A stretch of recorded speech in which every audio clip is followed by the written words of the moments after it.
Hello friends, I am Umang Sharma. Welcome to आपका सहपाठी। Friends, अभी के सेशंस में हम कर रहे हैं आपकी 12th अकाउंटेंसी की बुक में not for profit organisation book chapter का एनसीईआरटी की बुक का क्वेश्चन नंबर 2, जो कि आपके एनसीईआरटी की बुक में पेज नंबर 52 पर दिया हुआ है। बच्चों, मैं हमेशा कहती हूँ, अभी भी इस सेशन में भी बोल रही हूँ कि आपके स्कूल में कोई भी बुक फॉलो करवाते हो, कोई सी भी, बहुत सारे अच्छे राइटर्स हैं, लेकिन आप साइड बाय साइड एनसीईआरटी जरूर फॉलो करो, क्योंकि जो भी आपके कंपटीशन एग्जाम्स होते हैं, आपके 12th बोर्ड का एग्जाम होता है, उस सब में एनसीईआरटी से ही क्वेश्चंस आते हैं। एनसीईआरटी की हेडिंग्स जो होती है ना, उन्हीं से हमेशा क्वेश्चंस बनते हैं। उसके बाद में मैं आपको ये बोलूंगी, आपको कोई भी प्रॉब्लम है एनसीईआरटी की बुक पे तो आप मुझे कमेंट करके बता सकते हो। I definitely help you. और सेकंड, इसीलिए मैं आपको हमें यहाँ पे एनसीईआरटी के सॉल्यूशन करवाती हूँ, है ना। चलो आओ स्टार्ट करते हैं। अगर उससे पहले कॉपी पेन नहीं लिया है, कॉपी पेन ले लो, चैनल को सब्सक्राइब कर लो, बेल आइकन प्रेस कर देना, ताकि आपको सारे सॉल्यूशंस मिल पाए। और कोई भी प्रॉब्लम है तो आप मुझसे पूछ ही सकते हैं। स्टार्ट करते हैं। देखो, बनाना क्या है, रिसीप्ट एंड पेमेंट अकाउंट दिया हुआ है हमको, और हमको बनाना है इनकम एंड एक्सपेंडिचर अकाउंट। ठीक है, इनकम एंड एक्सपेंडिचर बनाना है तो उससे पहले एक बात समझो कि इनकम एंड एक्सपेंडिचर का मतलब क्या हुआ कि हमको पी&एल अकाउंट बनाना है। आपको याद होगा जब आपने ट्रेडिंग एंड पी&एल सीखा था, उसमें सीखा था ये। तो ये बिल्कुल उसी की तरह है, वही वाले जितने ट्रांजेक्शन्स होंगे उन्हें हम रिकॉर्ड करेंगे। तो सबसे पहले क्या करते हैं, ये जो नीचे हमारे पास 3-4 एडजस्टमेंट दी हुई है, इन पे ऊपर टिक लगा लेते हैं। फर्स्ट वाला दिया हुआ है, ये हमको करना है लीगसीज पे, ये दिया है, ठीक है। उसके बाद में liabilities to be provide for are rent, कहाँ पे है रेंट, ठीक है। ये इंटरेस्ट, ये इसके बाद रेंट दिया हुआ था, रेंट पे क्लिक कर लिया। सैलरीज, इन एडवर्टाइजमेंट, और लास्ट में दिया हुआ है इंटरेस्ट और इन्वेस्टमेंट, इन पे टिक कर लेते हैं। तो जब इनकी एंट्री आती है, जब हम इनको यहाँ पे इनकम एंड एक्सपेंडिचर्स में लेके जाएंगे तो हमें थोड़ी सी हेल्प मिलेगी। स्टार्ट करते हैं। इसमें याद फिर से, इनमें सिर्फ वही लिखने हैं जो पी&एल में आते थे, ठीक है। देखो, ये अभी स्टार्टिंग है, मतलब आपने सेकंड क्वेश्चन ही सॉल्व कर रहे हो, इसलिए थोड़ा डिटेल्स में पढ़ रहे हैं। रिसीप्ट था यहाँ पे, रिसीप्ट हमें पता है कि किस साइड जाएगा, ये डेबिट साइड है, इधर क्रेडिट साइड में इनकम साइड सारी एंट्रीज आ जाती हैं, और ये पेमेंट वाली है तो एक्सपेंडिचर्स में आ जाती है, यानी डेबिट साइड में। फर्स्ट दिया हुआ है बैलेंस ब्रॉट डाउन में, 2 दिया हुआ है कैश एट बैंक और cash in hand. Cash at bank और कैश इन हैंड क्या इनकम एंड एक्सपेंडिचर में जाएगा? नहीं, बिल्कुल नहीं जाएगा। क्यों नहीं जाएगा? क्योंकि ये किसकी एंट्रीज हैं, ये तो बैलेंस शीट के ट्रांजेक्शन्स हैं, ये इसमें नहीं आएगा। उसके बाद डोनेशन, जी हाँ बिल्कुल डोनेशन, क्योंकि ये इनकम है, हमने लिख दिया है डोनेशन। उसके बाद में है सब्सक्रिप्शन, सब्सक्रिप्शन बिल्कुल आएगा, यहाँ पे ये भी इनकम होती है, सब्सक्रिप्शन लिख दीजिए डोनेशन के लिए। अभी आपके लिए इस वाले चैप्टर की स्टार्टिंग है, आपको 12th में आपने अभी भी स्टार्ट किया, आपको शायद नहीं पता होगा कि सब्सक्रिप्शन क्या है। तो वैसे मैंने लास्ट वाले सेशन में बहुत अच्छे से समझाया था, यहाँ पे अभी फटाफट से थोड़ा सा बता देती हूँ। सब्सक्रिप्शन क्या होता है, ऐसी ऑर्गेनाइजेशंस जो कि एनपीओ में आती हैं, नॉट फॉर प्रॉफिट ऑर्गेनाइजेशन। इनमें क्या होता है कि ऐसी ऑर्गेनाइजेशन जो कि चंदा, जब इनको आप चंदा कह सकते हैं, सब्सक्रिप्शन इज लाइक अ चंदा, कि जब कोई इनको चंदा देता है तो उसको बोलते हैं सब्सक्रिप्शन। तो इनके लिए इनकम होती है, इसलिए हमने यहाँ लिख दिया। उसके बाद है लीगसीज। लीगसीज क्या होता है, इज लाइक मतलब आप ऐसे कह सकते हैं किसी से विरासत में मिला हुआ है इनको, ठीक है, वो भी इनकी एक तरीके से इनकम है, तो ये इनकम साइड में आ जाए। लेकिन आपने देखा हमने यहाँ टिक किया हुआ है, इसका मतलब क्या है कि इसमें कुछ एडजस्ट करना है। क्या एडजस्ट करना है वो देख लेते हैं। It was dedicated to treat 50% of the amount received on account of legacies and donation as income, ठीक है। केवल इसका 50% ही यूज कर सकते हैं, 50%।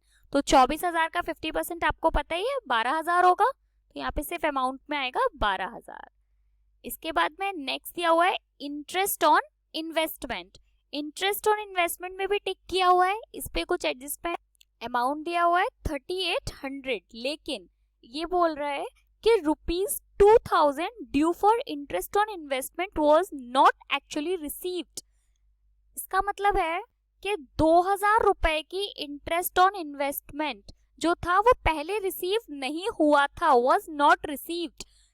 अगर पहले रिसीव नहीं हुआ था, अब रिसीव हो गया है, तो ये इनके लिए इनकम है, तो प्लस करके लिखेंगे इंटरेस्ट ऑन इन्वेस्टमेंट। अमाउंट कितना दिया हुआ है 3800, अभी अंदर ही लिखेंगे 3800 प्लस ऐड करके लिखेंगे एक्रूड इनकम। एक्रूड इनकम हम पढ़ चुके हैं ना, क्या होता है एक्रूड इनकम, कितना 2000, कितना हो गया 5800 टोटल करके, जो पहले नहीं मिली थी अब हमें रिसीव हो गई है।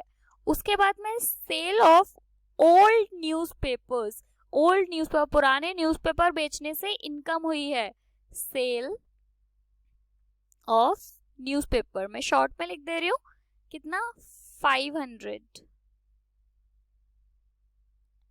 अच्छा, बीच में गलती से एक रह गई है, हमने ये वाला कर लिया, ये रह गया इंटरेस्ट ऑन डिपॉजिट्स। ठीक है, 800 रुपए डिपॉजिट से इंटरेस्ट आई है, इनकम है ये भी, इंटरेस्ट ऑन डिपॉजिट कितना 800। ये हो गई हमारी इनकम साइड की एंट्रीज सारी। अब करते हैं हम पेमेंट साइड वाली, देखते हैं।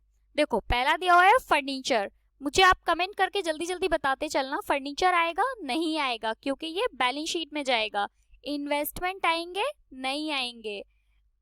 एडवांसिंग ऑफ बिल्डिंग बिल्कुल भी नहीं आएगा, ये भी कहाँ जाएगा, बैलेंस शीट का अमाउंट है, और हम सिर्फ किसके लेंगे, P&L वाले।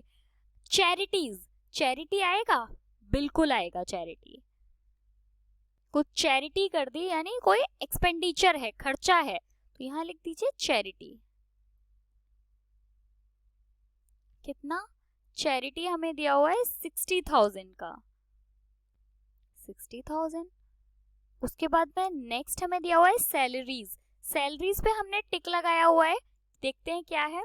सैलरीज 1200 रुपए, क्या करना है, liabilities to be provided for are, salaries मतलब आउटस्टैंडिंग दी हुई है आपको, सैलरीज कितने का दिया है 10400।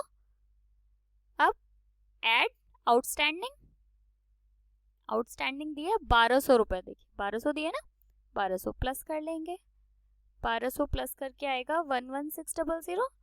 उसके बाद में हमारे पास दिया हुआ है रेंट एंड टैक्सेस, इस पे भी हमने टिक लगाया हुआ है, 800 रुपए आउटस्टैंडिंग के हैं, बिल्कुल ये आएगा यहाँ पे नीचे। रेंट कितना है, रेंट दिया हुआ है 4000 रुपए का, उसमें आउटस्टैंडिंग है 800 रुपए, टोटल करके कितना आ जाएगा 4800। उसके बाद में नेक्स्ट है हमारे पास प्रिंटिंग, प्रिंटिंग बिल्कुल आएगा और कोई एडजस्टमेंट भी नहीं है। प्रिंटिंग, प्रिंटिंग पर खर्चा हुआ है, प्रिंटिंग का आपने कुछ एक्सपेंडिचर है, आपका कुछ एक्सपेंस है, तो वो आ जाएगा, आपने कुछ प्रिंट करवाया है। उसके बाद में दिया हुआ है पोस्टेज 300 का, बिल्कुल आपका खर्चा है ना, पोस्टेज तो हम P&L में लिखते थे 300। उसके बाद में नेक्स्ट दिया हुआ है हमको एडवर्टाइजमेंट, एडवर्टाइजमेंट पे हमने टिक किया हुआ है, देखते हैं। ओके, ये आउटस्टैंडिंग है 200 रुपए, एडवर्टाइजमेंट, एडवर्टाइजमेंट में आपको दिया हुआ है 1100 रुपए। उसके बाद में उसमें आउटस्टैंडिंग प्लस करोगे 200, 1100, 200, 1300। उसके बाद में हमारे पास दिया हुआ है इंश्योरेंस 4800, बिल्कुल आपका एक्सपेंडिचर है, खर्चा है ये। इंश्योरेंस कितने का है 4800। ये हमने सारी एडजस्टमेंट मतलब सारी एंट्रीज कर ली, इधर वाली एक्सपेंडिचर में सारी ट्रांजैक्शन कर लिया और इनकम में सारी कर ली। अब क्या करेंगे, टोटल लगाएंगे इसका। आपको याद होगा जब हमने थ्योरी सेशन पढ़ा था तो हमने एक बात सीखी थी वहां पे, बहुत important, income and expenditure account बनाते टाइम कभी भी ऐसा नहीं होगा कि हमारी इनकम साइड का टोटल एक्सपेंडिचर से कम हो, कभी ऐसा नहीं होगा, एक्सपेंडिचर का कभी ज्यादा नहीं होगा। रीजन मैंने आपको एग्जांपल भी दिया था, आपकी पॉकेट में 100 रुपए हैं तो आप 100 रुपए ही खर्च कर सकते हो, आप 100 से ज्यादा खर्च नहीं कर सकते, इसलिए हमेशा इनकम साइड ज्यादा होगी। तो टोटल लगाते हैं पहले इनकम साइड को। ये हमने इनकम साइड के सारा अमाउंट ले लिया और एक साइड हमने ले लिया एक्सपेंडिचर्स का। टोटल लगाना स्टार्ट करते हैं इनके। पहले इनकम साइड का टोटल लगाते हैं। इनकम साइड का टोटल आ रहा है 00358। तो इनसे पहले टोटल लगा दें 85300 85300। और इस साइड का यानी आपकी एक्सपेंडिचर्स का टोटल जो है वो आ रहा है 00838। अब क्या करूं, हमें बैलेंसिंग करनी होती है। 85300 में से 83800 को लेस कर दो, कितना आएगा 1500। ये 1500 रुपए एक्सपेंडिचर्स में चले जाएंगे सरप्लस के नाम से।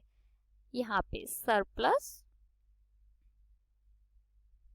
यहाँ पे कितना 1500, कुछ भी नहीं है, बहुत सिंपल है, बहुत ज्यादा सिंपल। आपको समझ आ गया होगा।